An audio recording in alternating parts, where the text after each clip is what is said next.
যুক্তরাজ্যে এবার একসাথে আওয়ামী লীগ আমলের পলাতক সাবেক ৪ মন্ত্রীকে দেখা গেছে।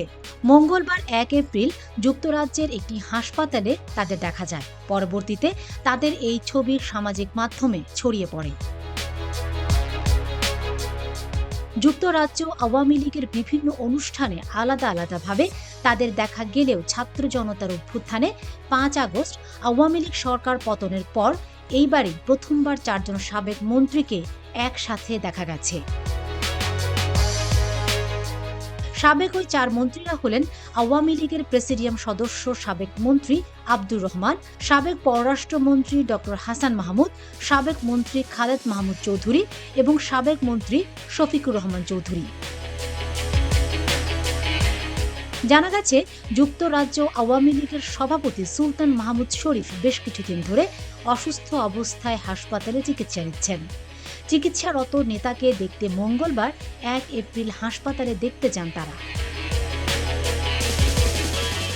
আওয়ামী লীগের যুগ্ম সাধারণ সম্পাদক ও সাবেক পররাষ্ট্রমন্ত্রী হাসান মাহমুদকে সম্প্রতি লন্ডনে ঈদ উল ফিতরের নামাজের জামাতে জনসম্মুখে দেখা গেছে।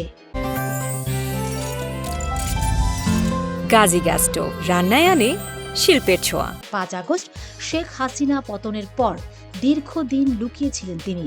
স্থানীয় সময় রোববার ৩০ মার্চ সকালে তিনি লন্ডনের গ্যাংস হিল এলাকায় অবস্থিত আল কালাম মসজিদে ঈদের নামাজ আদায় করেন।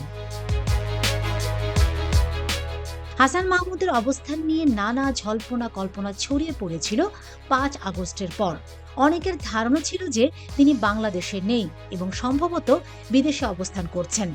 এই গুঞ্জনের মধ্যেই তিনি হঠাৎ লন্ডনে আবির্ভূত হলেন। ঈদের নামাজ শেষে তিনি মসজিদের বাইরে পরিচিত ব্যক্তিদের সঙ্গে কুশল বিনিময় করেন। এই মুহূর্তের কয়েকটি ছবি দ্রুত সামাজিক যোগাযোগ মাধ্যমে ছড়িয়ে পড়ে। সামাজিক যোগাযোগ মাধ্যমে ভাইরাল হওয়া দুটি ছবি বিশেষভাবে আলোচিত হয়েছে। প্রথম ছবিতে দেখা গেছে হাসান মাহমুদ যুক্তরাজ্য আওয়ামী লীগের সাধারণ সম্পাদক সৈয়দ ফারুকের সঙ্গে উষ্ণভাবে কোলাকুলি করছেন। দ্বিতীয় ছবিতে হাসান মাহমুদের পাশে দাঁড়িয়ে আছেন সাংবাদিক সৈয়দ আনাস পাশা, তার ছেলে এবং আইটিভির সাংবাদিক মাহাতির পাশা।